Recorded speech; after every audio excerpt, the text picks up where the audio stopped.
No. All right. We are going to be talking about changes to the Constitution. We have two basic ways of changing the Constitution: formal methods and informal methods. Most of our time is going to be spent talking about the informal methods, because in terms of formal methods, we only have the one, and that is the actual amendment process as described in Article 5 of the U.S. Constitution, which is diagrammed here. So it has two stages. Each stage has its own magical fraction. The magical fraction for stage 1 is 2/3. You can propose an amendment by 2/3 majorities in both houses of Congress, or 2/3 of the states proposing a national convention to amend the Constitution. As you can see from this diagram, this method of proposing an amendment has never been used. And it's not hard to imagine why. Getting 2/3 of the states to all want basically the same thing at the same time and coordinate their state governments to ask for it is very difficult. It was difficult earlier, and now that we have 50 states, it's certainly not getting any easier. So the way that has been used to propose all of the amendments has been this first method. And I want to be clear, when we talk about proposing an amendment, we're talking about ones that actually are put up for ratification. Lots of people suggest amendments all the time. Members of Congress will go on the floor of Congress, if somebody will give them the time to speak, and they will propose their own pet amendment. But most of those obviously don't go anywhere, because we've only amended the Constitution 27 times in total. Once an amendment has been formally proposed, it goes to the ratification stage. The magical fraction at the ratification stage is 3/4. 3/4 of state legislatures have to vote in favor of ratification, or you have to have state conventions that support the amendment by a margin of 3-1. So it's that same 3/4 fraction that you need either way.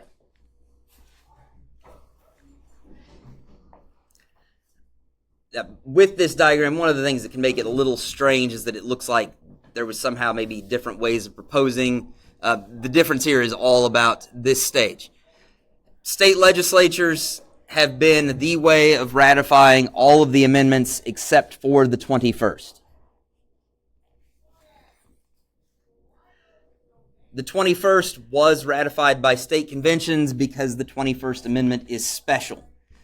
It is the only amendment that has repealed a different previously ratified amendment. Of course, that tells you that it was the Prohibition Amendment. Prohibition Amendment was Amendment 18. And it kind of makes sense that we would have the people more directly involved in a decision to repeal a previous amendment to the Constitution. If you ever have trouble getting the 18th and 21st Amendments mixed up, their numbering is quite helpful. Right? At 18, you can't drink. At 21, you can. That seems to be sufficient for most people to keep those amendments to mind and keep them apart. Also, understand, once an amendment has been proposed, it's just kind of out there. I mean, there are exceptions. 21st Amendment, for example, had a 7-year window for ratification. If it was not ratified within 7 years, it was dead. And of course, it was ratified in well under 7 years. Some other amendments, like the Equal Rights Amendment, that we will learn about later, much later, it's still floating around, waiting for, I think it just needs one more state to ratify it. It got ratified. The guy in charge of actually documenting it just refused to do so. All right. It was within the past couple of years. Okay. Yeah, Maria. What is the Equal Rights Amendment? So it's about gender equality. Do we not already have that? Not in this way. this was going to be kind of a far-reaching thing, and we will talk about it later when we talk about civil rights.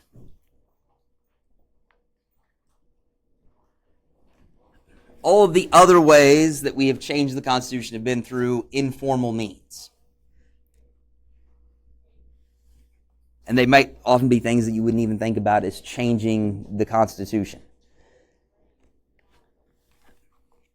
And to help understand this, I mean, lots of things that we just kind of assume have always been a part of U.S. government and politics, and may even assume are mentioned somewhere in the Constitution, aren't. Sometimes they're not even mentioned in any other thing. They just are. One of those is the two-party system, which we'll spend more time talking about in a bit.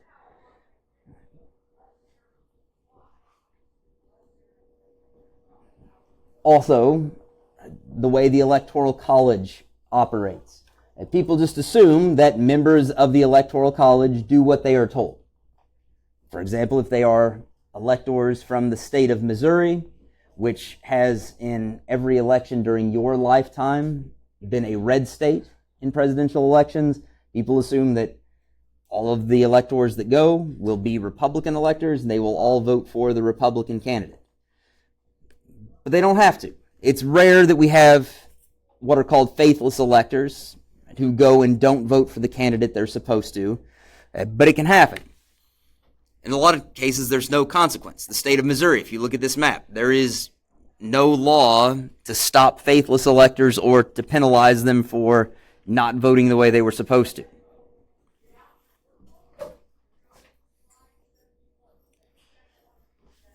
Especially for people your age and a bit older,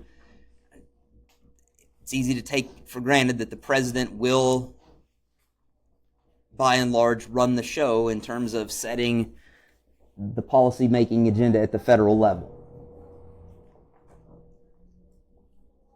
That has not always been the case, and it's not like there's been a single trajectory for presidential preeminence over time. And we'll kind of see that that's ebbed and flowed, especially in the 20th century. Another is judicial review. That's going to be one of the first that we talk about in detail. Not anywhere in the Constitution.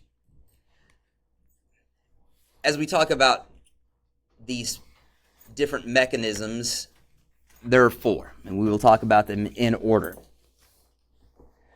Judicial interpretation. The second one goes by several different names. Tradition is probably how you will generally think about them, but it's also just customary political practice.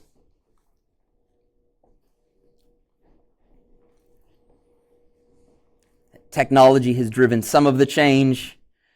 And fourth, there has been simply more demand for the federal government to do stuff.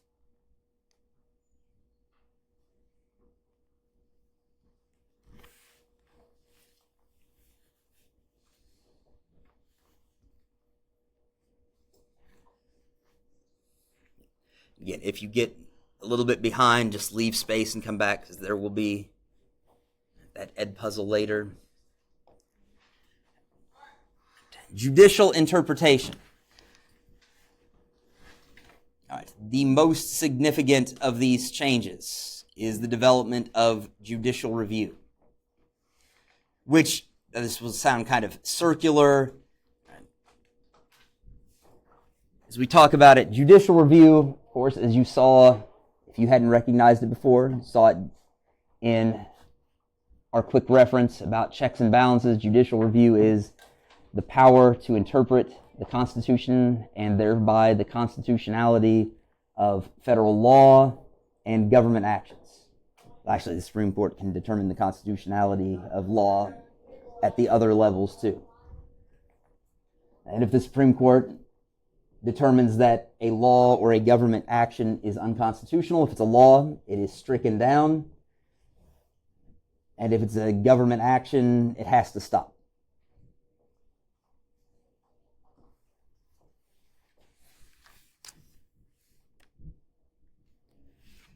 As I mentioned previously, judicial review is nowhere in the Constitution. It's not in one of the amendments. It develops out of a judicial interpretation. So the power of judicial interpretation comes out of a judicial interpretation. Under the Marshall Court, in the case of Marbury versus Madison in 1803.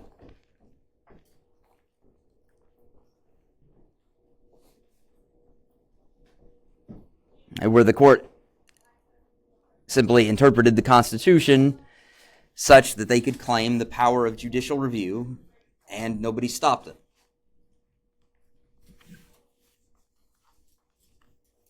And they've been using it ever since. As we'll see, I mean, a lot of those decisions have been very consequential. Okay, most recently, and we will hit some highlights as we go through other subjects later.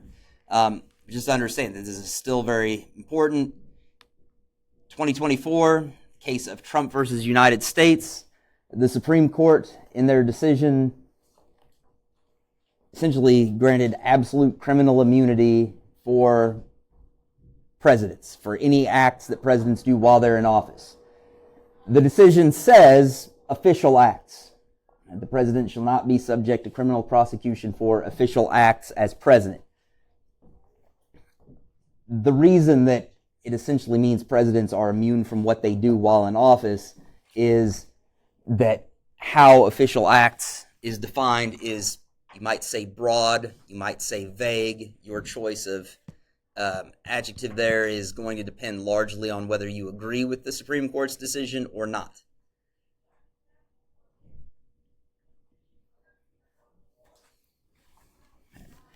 All right, and currently unfolding, we have the Supreme Court through decisions via the shadow docket or emergency docket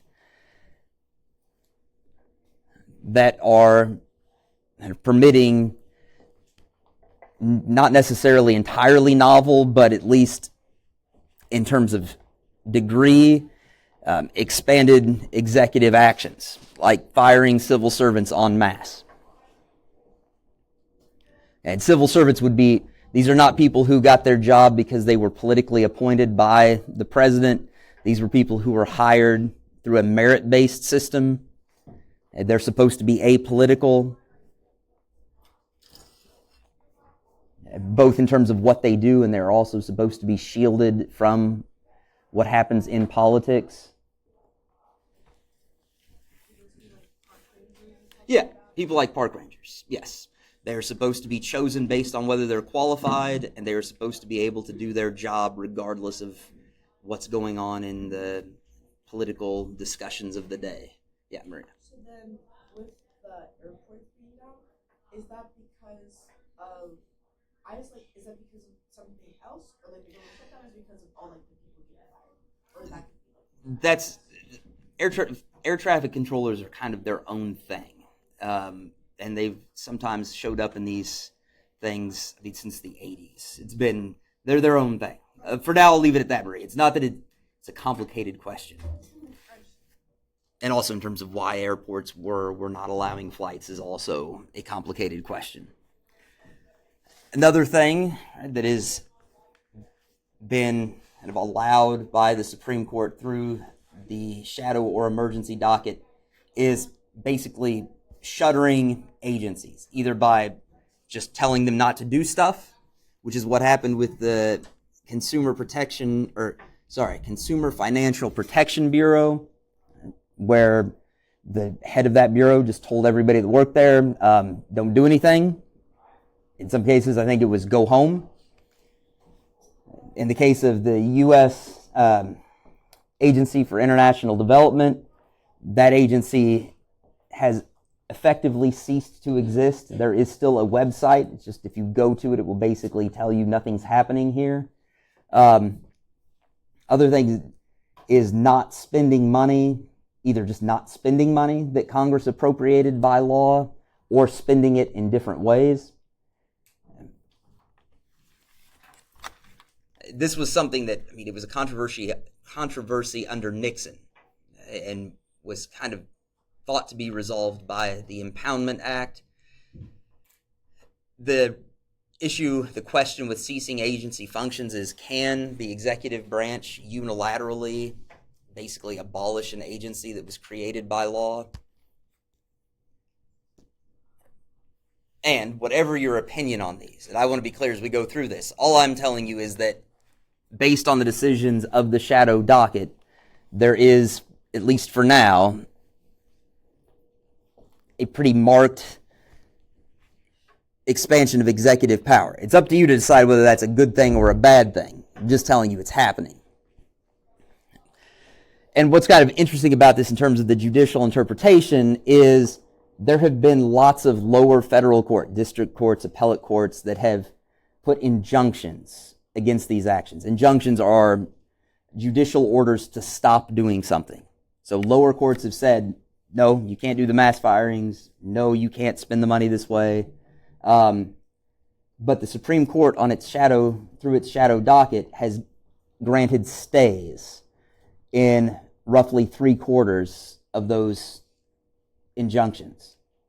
And a stay is kind of an indefinite pause on that injunction. So if the court order said the executive branch has to stop doing this thing, the stay allows them to keep doing that thing until they're told otherwise.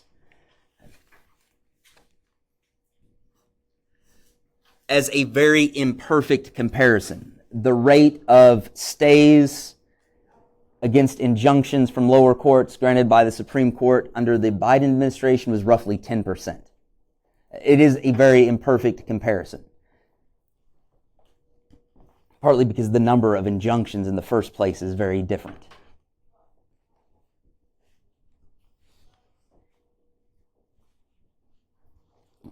And this whole area is not anything like settled. I doubt it will be settled by the time you complete this course or high school or the early part of your undergraduate education.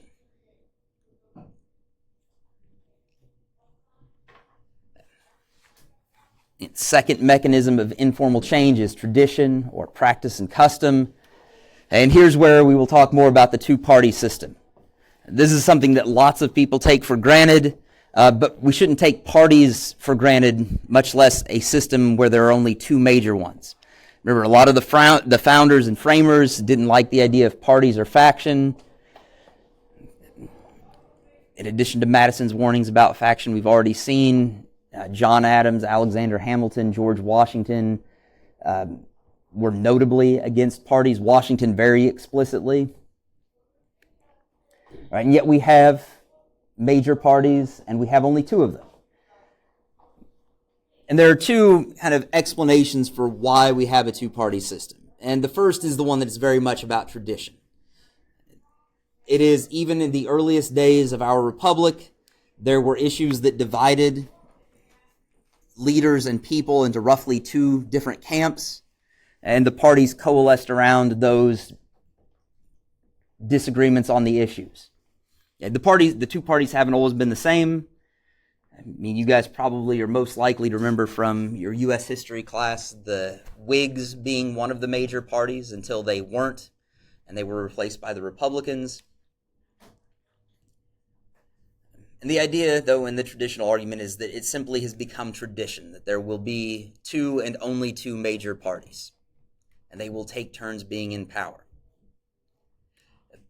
Go ahead, mark this section out of your notes. This is not a tradition story. I will be, in this case, very clear that my bias is that the tradition story is mostly silly. The real reason we have two major parties is because of how we run our elections. We have what is called a single-member district, simple plurality system. Meaning from every election, whether it's an election for Congress or the president, there is only one person in that election who can win. And to win, you do not even need a majority of the votes. You just have to get more votes than anybody else, which is why this is sometimes also called a first-past-the-post system, which is a racing metaphor. The idea is that the winner is whoever gets past the post or across the line first. It doesn't matter if they are first by a second or 10 minutes. All that matters is that they are first. This is another thing we will talk about in more detail when we get to elections. But for right now, I want to introduce that explanation and tell you that in political science, this is one of the probably the closest thing we have to an iron law of how the world works. And it works very well, this theory. I mean, you will have, essentially, it's called M+1. You will have a major party for every member that can win, every person that can win in an election, plus one. So if you have a proportional representation system where in any given election, let's say 3 parties are likely to win representation in the government, you will have 4 major parties. We have 1 member, so we have 1 party plus 1 party. That's it. Regardless of how we got the 2-party system, it is very much embedded. The 2 parties have also done lots of other things to make sure that they will not have their system replaced by something else that allows more competition from other parties. Yeah, AJ. Is first past the post the most efficient system of elections? That's a tough question. Part of it depends on what you mean by efficient. I'm going to table that for now, but we will come back to that when we talk about elections. Because there's a lot of debate, and there are pros and cons to the various ways of doing things. There's also, it turns out, a bewildering array of different electoral systems in the world with various consequences. So, yeah, it's a good question. It's just a big question. All right, the Electoral College, you've kind of got a preview of this in your Madisonian System quick reference, where you could see that popular election of presidents was not something that the founders intended. And remember, it was possible, it hasn't worked out this way, but it was possible that the members of the Electoral College would have been chosen by the state legislatures, right, with no direct input from the voters at all. It turns out we have based the electors from each state, or if it's Nebraska or Maine, they do it by congressional districts, but we have determined who goes for the Electoral College based on popular vote. And that has very much become entrenched as a tradition, because we could do it the other way. There's nothing that says we couldn't have state legislatures picking the Electoral College. I do want to be clear, something we will also come back to, but I always got questions about this. I'm just going to throw it out there right away. Just because the popular vote is what drives who goes to the Electoral College, that does not mean that the Electoral College now perfectly represents the popular vote. Donald Trump's 2 elections are perfect examples of that. In 2024, he wins the Electoral College and the popular vote. I think the popular vote by about 5 million votes. In 2016, Donald Trump wins the Electoral College, but loses the popular vote to Clinton by about 3 million votes. The third tradition we will talk about, and this was one where the tradition really was powerful, and it was the tradition that drove things, was the 2-term presidency. It was a precedent that was set down by Washington. He got to the end of his 2nd term and said, that's enough. And that precedent was followed. Essentially, everybody else said, well, if it was good enough for Washington, that's good enough for me. Until we got to FDR. A third of the way through the 20th century, he won his first election, then his second, then his third, and then his fourth. Obviously, people were willing to accept that break with tradition, but not too long afterward, that tradition comes back and is put into constitutional law by the 22nd Amendment. You can only be elected president twice. If you play your cards right, and if fate smiles on you, technically you can have 10 years as president. If the president dies or leaves office right at 2 years, you can have the remaining half of their term plus 2 more of your own.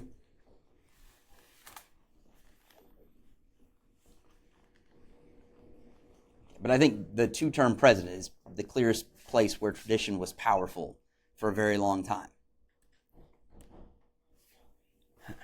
Now we get to technology. And a lot of this is not going to be what you would consider technology. Talking about newspapers, then radio, then television. All 3 of those things gave leaders more access and more visibility with the public. And presidents have benefited most from mass media. This is why Teddy Roosevelt referred to the president as having the bully pulpit.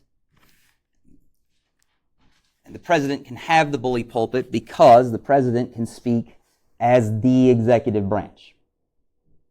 They can let other people do the talking, but the president can go in front of television cameras, or if it was FDR doing his fireside chats, right, he can talk to the American people as the executive branch. And so this has been especially important in setting the agenda. Everybody pays attention to what the president says. If the president gives a scheduled address, broadcast, cable, networks, YouTube channels, lots of things will pick that up and run it, and lots of people will watch.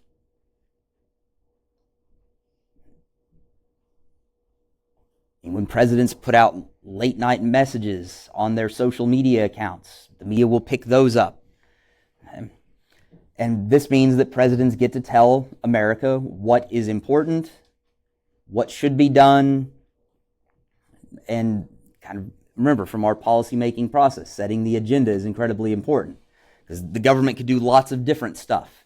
But if the president is able to convince everybody that these are the things to do, right, and the important issues, that's what gets done. Right. Congress does not have that. We have 535 voting members of Congress. Yes, we have leadership in the chambers, but they don't get to claim to speak for their branch of government. Not anything close to what the president can do.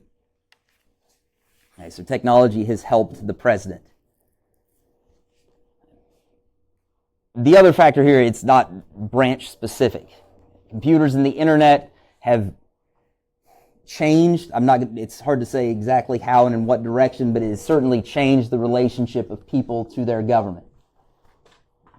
Now, instead of sitting down to handwrite or type a letter and mail it to your leaders, you can email them. You can still make phone calls and write letters, but most people send emails.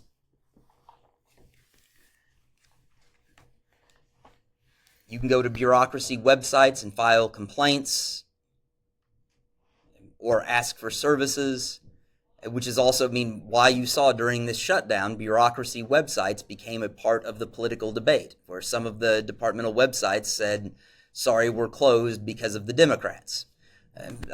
So lots of ways that this has changed the relationship. Of course, social media.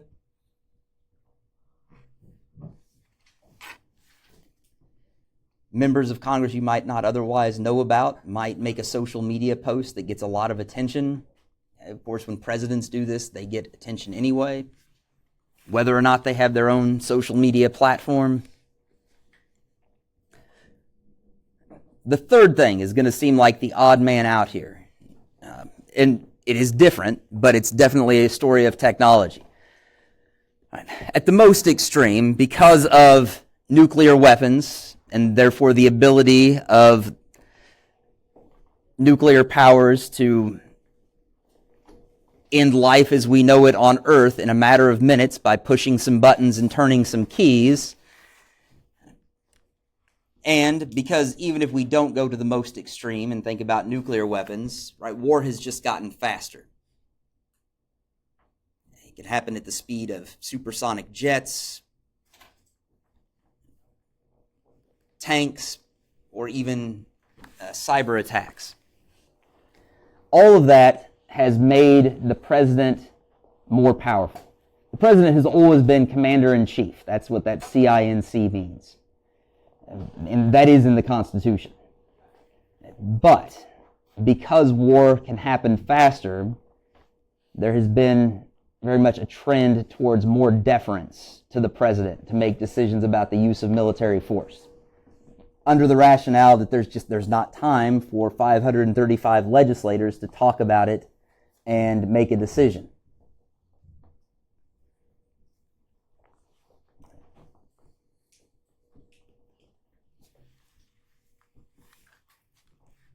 And I know we are moving fast through this.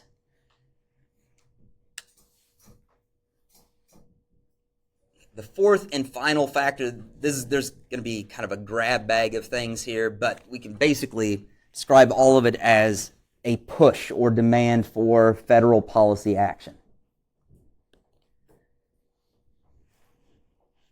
And we'll start with what has sometimes been called the do something syndrome.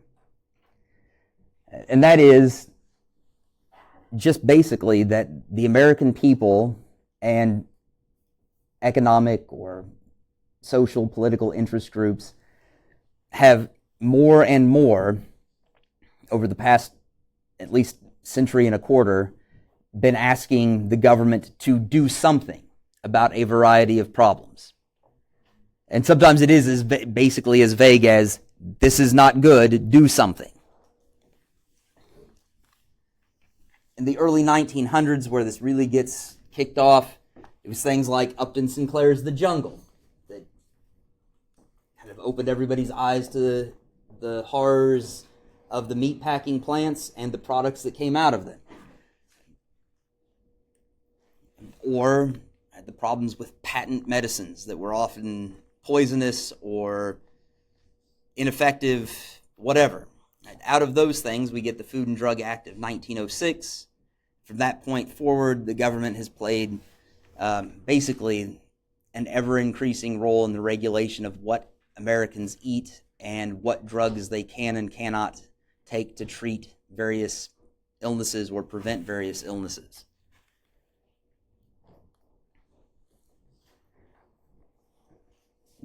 The Great Depression and different points afterwards, where we've had unemployment or highlights on poverty, have led to various calls to do something.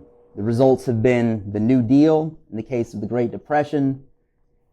In the 1960s, when people, again, focused on persistent poverty, we got Johnson's Great Society. And then, of course, in the 21st century, we've had various stimulus programs at times of recession or economic crisis. The one you guys are going to be most familiar with would have been the stimulus checks that went out during the COVID pandemic.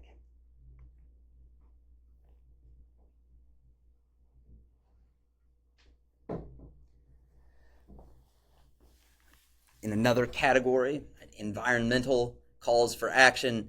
And again, some of these come out of books that capture the public attention, the public imagination. Rachel Carson's Silent Spring, the Cuyahoga River fire. It had caught fire before, but everybody seemed to notice it catching fire in 1969. I mean, it's a little known fact. I don't want to get too cross-curricular here. But rivers are bodies of water, and in general, bodies of water are not supposed to catch fire. As a result of those things, in terms of Silent Spring and related calls to do something about pesticides, we get pesticide bans. And especially in reference to the Cuyahoga River fire, you get the Clean Water Act and the creation of the Environmental Protection Agency in 1972.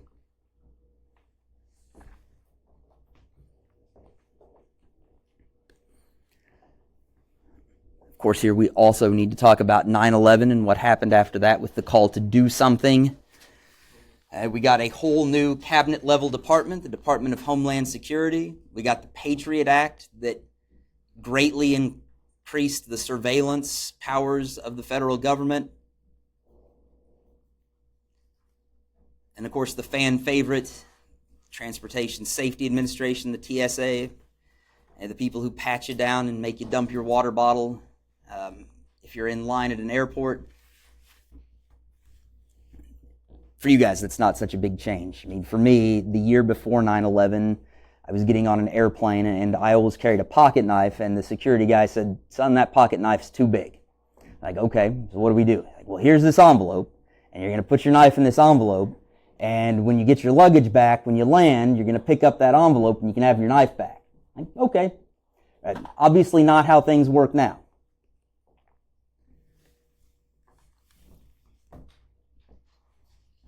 Still continuing, 4, there's a lot of stuff in category 4 here.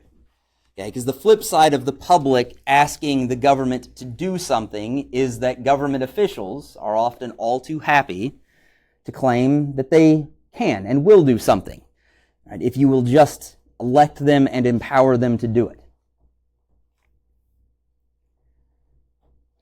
And this is true even if the policies they come up with don't solve problems. Because that's the beauty of being one of these officials. If it doesn't work, you can always say that you weren't given enough power to get it done right, or somebody else thwarted your efforts. So if your policy succeeds, awesome. If it doesn't, it's not so bad.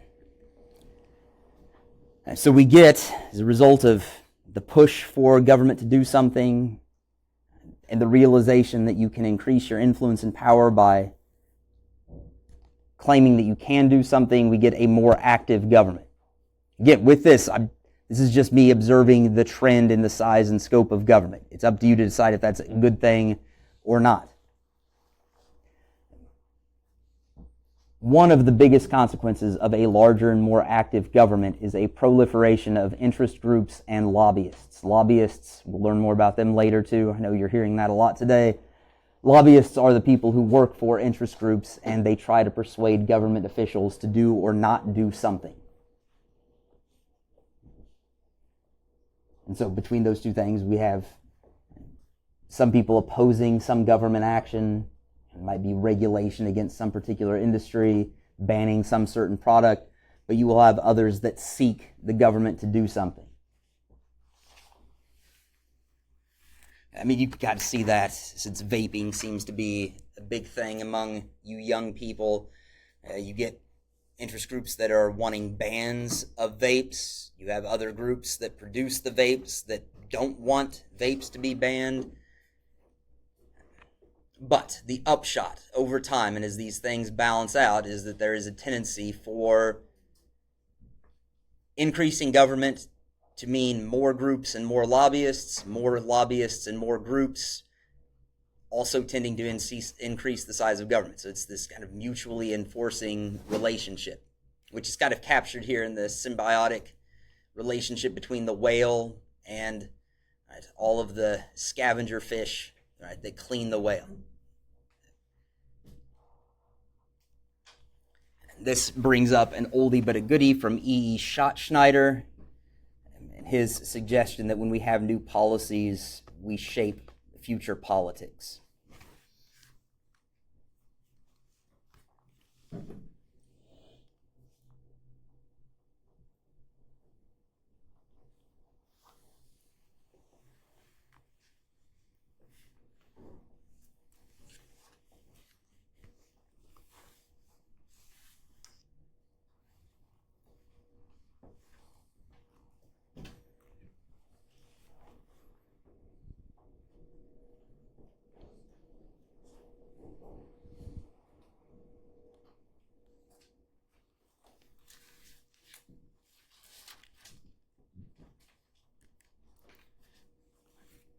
Of course, then there is also foreign policy, which has been a changing story in a lot of ways because of the changing role of the United States in international politics. And for a long time, we were not a powerful country. Even as we became economically powerful, we didn't throw our weight around in the world in a military way.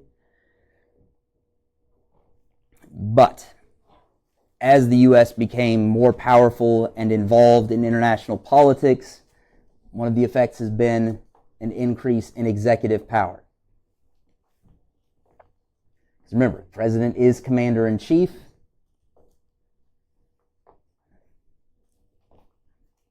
Presidents have used that role, that constitutional role, to be very active, especially in military ways. Now, the example I'm throwing up here, to anybody who's familiar with the War Powers Act of 1973, is you say, but wait a minute, wasn't that the thing that was supposed to limit executive power? It was. President Ford vetoed it. Congress passed it over his objections, and it became law. It sets precedent, and you've seen this play out with the strikes on the fishing boats mostly off of Venezuela. Well, not necessarily fishing boats, depending on who you ask. They're fishing boats or drug boats. A lot of them would be purposed as fishing boats, but they might be running drugs. So after those strikes started to happen, the law requires the Trump administration to notify Congress, and that starts a clock ticking, where if Congress does not authorize that action, it has to stop within so many days. Presidents have figured out how to do different things to restart that clock or postpone that clock starting to tick ever. And so it's largely been a failed attempt to rein in that commander-in-chief power.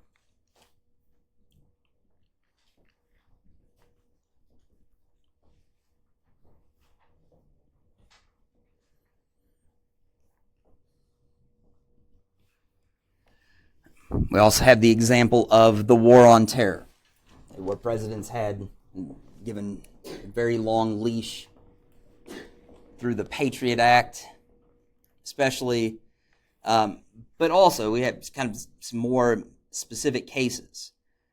And if it seems like to some of you I've been talking too much about the Trump administration, I want to be clear, a lot of these things that a person might complain about are not limited to the Trump administration. The next example is the question of whether the Obama administration carried out an illegal extrajudicial killing of Anwar al-Awlaki.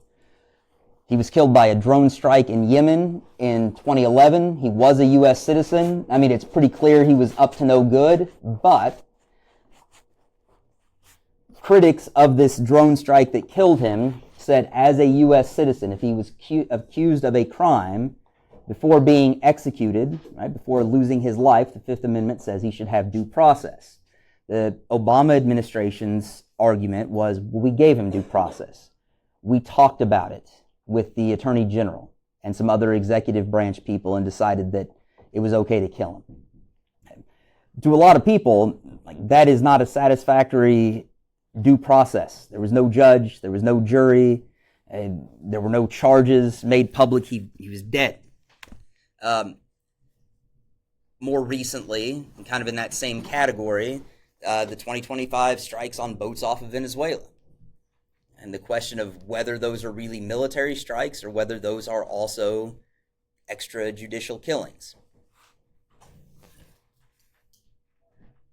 I mean, the British have said they're no longer going to share intelligence in that region because they don't want to be associated with what could be considered various types of crime, war crimes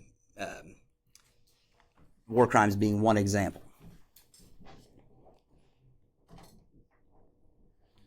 There's also been various areas of economic deal making. And here again, a lot of this focus today is going to be on Trump's deal making, but it goes older than that. Summit diplomacy, it's not all what we talk about as trade deals. COP29, which is a climate agreement, a climate conference. And we have some groups that are long-standing, the G7, the Group of Seven,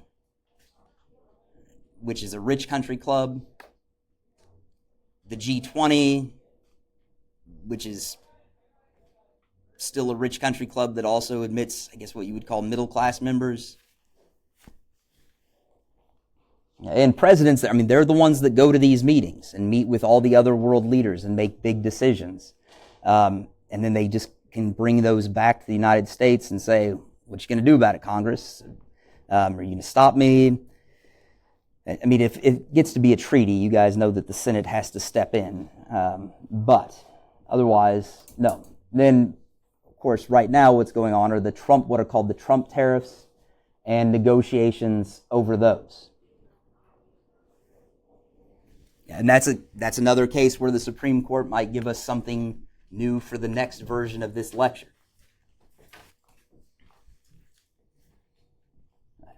All right, that is where we stop. And I know you guys are thinking, finally,